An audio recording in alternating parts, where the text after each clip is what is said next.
let's pull it back a bit. Let's pull back a bit, and you come from music, and that's what really I thought was really cool about it. I love the fact that you started in a band. Yeah, well, come on, you want to talk about? Well, let's talk about how we got into it. Let's rock star. Let's talk about how we got into it. Like that is the crazy thing. So yeah, I've always been into music. Did digital composition years and years ago.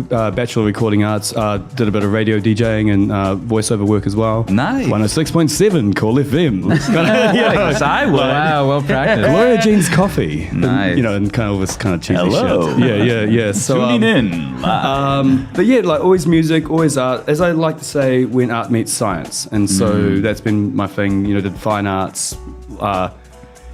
Every kind of medium you could imagine, kind of jump from one medium to another, even done some natural language home automation setups using, back in 2008, that quite frankly was before Siri or any of that, My daughter believed we actually had a real human called Brian that, so I built this machine and she grew up with it and his name was Brian and they used natural language to talk to him and he would talk back in Ivona text-to-speech. Wow. Really good British sounding voice. And so I'd be like, hey Brian, what's the new Big Bang? The whole thing was just this mashup of technologies. So this was like an early Jarvis from Iron Man, right? Yeah. He's the punk rock Iron Man. I built this because I was from New Zealand and I wanted one. So everything that's been done has always been like out of personal necessity. Yeah.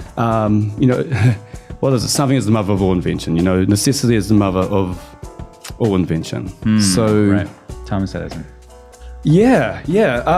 But no, that was cool. And so you did some touring, right? With your band yeah. I mean, most of it, you'd laugh. Most of it was actually in my bedroom, but everyone thought we were a real band. It was actually just me doing very 9 Inch Nails. Oh, so you were the one-man band. I was composing all the different instruments, and everyone was convinced that was a real band. And so I'd be on these radio shows, and I'd be asking when we're next touring and all this.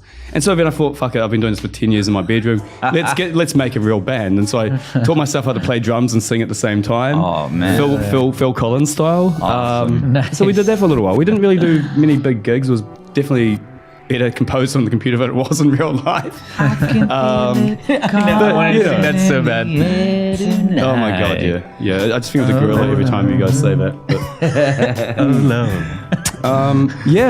So that was that. Life was interesting, good. Yeah. And so how does a musician jump into how does it sick pivot? shit you're doing now? I mean, while you were designing like a self AI. Yeah, early days. Before the music?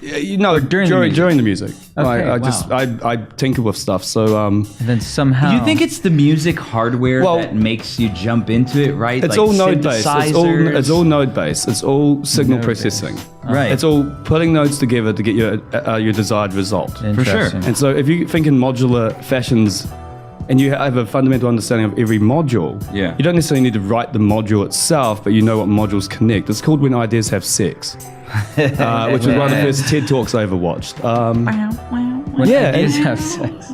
Yeah, it's a great pickup line. Hell yeah.